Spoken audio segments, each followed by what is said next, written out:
টক ঝাল মিষ্টি জলপাইয়ের আচার তৈরি করা যতটা না সহজ, খেতে কিন্তু তার থেকেও অনেক বেশি মজা। আসসালামু আলাইকুম এভরিওয়ান, সবাই কেমন আছেন? সবাইকে জানাই আজকের আরও একটি নতুন রেসিপিতে। আজকের আচারটি তৈরি করে দেখাবো খুবই সহজভাবে, আর পুরো রেসিপিটি দেখে অবশ্যই বাসায় একবার হলেও ট্রাই করবেন।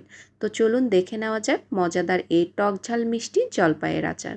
জলপাইয়ের আচার করার জন্য এখানে আমি নিয়েছি 1 কেজি পরিমাণ জলপাই। জলপাইগুলোকে ভালো মতো করে পরিষ্কার করে নিয়ে পানি দিয়ে ধুয়ে নিতে হবে। এরপর আমি জলপাইগুলোকে কেটে নিয়েছি।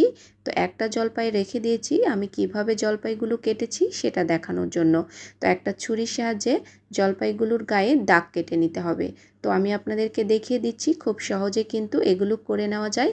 একটা ছুরির সাহায্যে জাস্ট একটু উপর থেকে দাগ কেটে নিলেই কিন্তু জলপাইগুলো কাটা হয়ে যাবে। তো সমস্ত জলপাইগুলোকে আমি এরকম করেই কেটে নিয়েছি। তো কাটার আগে অবশ্যই জলপাইগুলোকে ধুয়ে নেবেন, কাটার পরে কিন্তু আর ধোয়া যাবে না। এরপর তৈরি করে নেব জলপাইয়ের একটি মশলা। তো তার জন্য এখানে আমি নিয়ে নিয়েছি 2 চা চামচ পরিমাণ পাঁচফোড়ন, 1 চা চামচ পরিমাণ জিরে। এরপর চুলার মিডিয়াম আঁচে এই মশলাগুলোকে হালকা একটু ভেজে নিতে হবে। একদমই লো হিটে এগুলোকে ভেজে নিতে হবে। এগুলো ভাজা হয়ে গেছে, এখন এগুলোকে নামিয়ে নিয়েছি। নামানোর পরে ওই প্যানেই দিয়ে নিচ্ছি 1 কাপ পরিমাণ সরিষার তেল।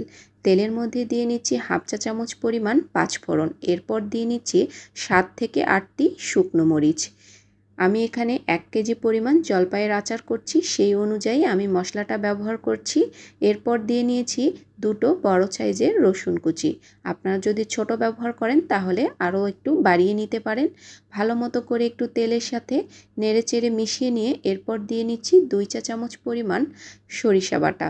সরিষা বাটাটা অবশ্যই দেওয়ার চেষ্টা করবেন, তাহলে কিন্তু আচারের টেস্ট অনেক বেশি ভালো আসে। তেলের মধ্যে সরিষাটাকে একটু নেড়েচেড়ে এর মধ্যে দিয়ে নিচ্ছি হাফ চা চামচ পরিমাণ লাল মরিচের গুঁড়ি, হাফ চা চামচ পরিমাণ হলুদের গুঁড়ি, আর লবণটা আমি একটু বেশি ব্যবহার করছি। এখানে আমি 1.5 চা চামচ পরিমাণ লবণ দিয়ে নিয়েছি। এখন এগুলোকে 2 থেকে 3 মিনিটের মতো নেড়েচেড়ে নেব। এরপর আমি কেটে রাখা জলপাইগুলোকে দিয়ে নেব। আমি এখানে যতটুকু মশলা ব্যবহার করেছি 1 কেজি জলপাইয়ের জন্য। তো মশলা দেওয়া হয়ে গেছে, জলপাইও আমি মশলার মধ্যে ছেড়ে দিয়েছি। এখন ভালো মতো করে মশলার সাথে জলপাইগুলোকে মিশিয়ে নেব। এরপর আমি এখানে চিনি ব্যবহার করছি। আমি 1 কেজি জলপাইয়ের জন্য এখানে 700 গ্রাম পরিমাণ চিনি ব্যবহার করেছি। তো এখন চিনিটাকে ভালো মতো করে মিশিয়ে নেওয়ার জন্য আমি এখানে খুবই অল্প পরিমাণ একটু পানি ব্যবহার করব। আমি এখানে 3 চা চামচ বা 4 চা চামচের মতো পানি ব্যবহার করেছি। এর বেশি কিন্তু পানি এখানে ব্যবহার করা যাবে না। তো পানিটা দেওয়ার পরেই জলপাইটা ভালো মতো করে নেড়েচেড়ে নিয়ে একদম ঢাকনা দিয়ে 30 মিনিটের জন্য রেখে দেব। 30 মিনিট বাদেই জলপাইটা কিন্তু একদম সেদ্ধ হয়ে যাবে। তো 30 মিনিট বাদেই ফিরে এসেছি, দেখুন পানিটাও কিন্তু ছেড়ে দিয়েছে। এখন এর মধ্যে যে মশলাগুলো আমি ভেজে রেখেছিলাম সেটাকে আধা ভাঙা করে এই জলপাইয়ের আচারের মধ্যে দিয়ে নিয়েছি। এখন জলপাইটাকে 5 থেকে 7 মিনিটের মতো একটু নেড়েচেড়ে পানিটাকে শুকিয়ে নিতে হবে। এই জলপাইয়ের আচার বানানো কিন্তু খুবই সহজ, আর খেতেও ভীষণ মজা হয়। এভাবে একবার জলপাইয়ের আচার ট্রাই করে দেখবেন। দেখুন জলপাইয়ের আচারটা কিন্তু একদম হয়ে গেছে। আমি এটাকে ঢাকনা দিয়ে ঠান্ডা করার জন্য রেখে দেব। ঠান্ডা হওয়ার পরে আমি একটা বাটিতে উঠিয়ে নিয়েছি, আর দেখুন কালারটা কতটা সুন্দর এসেছে।